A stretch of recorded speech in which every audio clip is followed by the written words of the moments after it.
avec Arthur, un des participants de cette journée. Qu'est-ce que tu as pu penser de cette journée et qu'est-ce que tu as pu faire aujourd'hui? Bah, moi j'avais jamais testé les lames de course, j'ai trouvé ça super intéressant, on a fait du sprint, des relais, ça permet de découvrir un petit peu de nouvelles sensations et puis redécouvrir surtout la course à pied quoi. Donc une bonne journée avec un bon encadrement, une bonne ambiance, une bonne convivialité et franchement super. D'habitude, est-ce que tu fais du sport? Beaucoup de sport avant mon accident, maintenant j'ai repris suite à l'amputation, j'ai repris le VTT, j'ai fait du ski, du snow.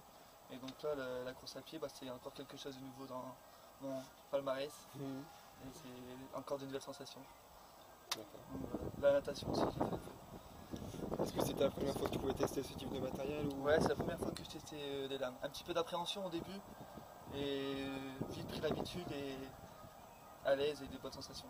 Donc ça change par rapport au VTT ou... À chaque fois, c'est des sensations différentes, donc ça change, ouais, c'est quelque chose de nouveau. Et ouais, je pense en refaire prochainement. Ouais. Donc avec Jean-Michel, le président de l'association ADEPA, est-ce que vous pouvez nous expliquer le rôle et le but de cette association? L'association ADEPA est une association d'aide aux personnes amputées.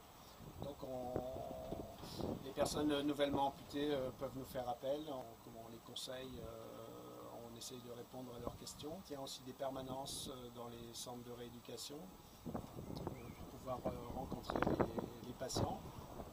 Et on a aussi des journées de découverte du sport, comme la journée d'aujourd'hui, qui était une journée pour découvrir la course de lame. On fait aussi d'autres sports, comme on organise des week-ends de ski, parce que l'association ADEPA est une association d'origine lyonnaise qui est en train de s'étendre à l'ensemble de la France. Et donc ici dans le Nord-Pas-de-Calais, ça fait à peu près 2 ans que j'ai commencé à faire connaître l'association. Sur le Nord, on est maintenant une trentaine d'adhérents, sachant que sur la France, on est environ 500 adhérents. C'est une association aussi au niveau des adhérents qui a pas mal de turnover, parce qu'on a beaucoup d'adhérents qui, une fois qu'ils ont repris la vie courante, etc., bon, c'est terminé, ils sont partis, ils nous quittent un peu, quoi. C'était la première fois à Valenciennes et comment ça s'est passé justement aujourd'hui en 2 temps, matin et après-midi? Alors aujourd'hui, déjà on a eu la chance d'avoir un beau temps, un temps correct, pas de pluie, c'est ce qu'on avait toujours peur. On était dans un super cadre, parce que bon, le terrain d'athlétisme c'était quand même super chouette. Il y avait 19 participants. Les orthoprothésistes ont équipé le matin les participants de l'âme.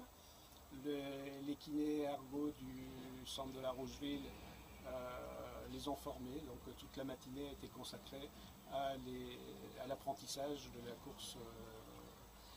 course avec l'âme. Après le repas du midi, on a mis en place les courses. Donc là, les gens ont pu s'essayer sur les courses de vitesse et je pense qu'ils se sont très bien amusés. J'ai même été surpris de voir qu'ils remettaient une course relais, parce que ça avait dû bien quand même les fatiguer. Mais je pense que tout le monde était heureux, notamment les enfants. On voyait que les enfants étaient super contents de cette journée. Je pense que c'était un bon moment. Il y a aussi le club de Valenciennes Athlétisme qui a aidé à la participation et à l'aide au matériel pour la réalisation des ateliers du matin. On n'aurait pas pu organiser une journée comme ça si on n'avait pas eu l'aide de la mairie et de l'USVA. En termes d'organisation, en termes de prêt de matériel, on avait vraiment tout servi sur un plateau. J'espère que c'est un bon souvenir et que vous reviendrez l'année prochaine ou prochainement à Valenciennes pour faire ce type d'expérience. En tout cas, déjà j'ai eu des demandes des participants et donc je pense qu'il y a de grandes chances qu'on le refera.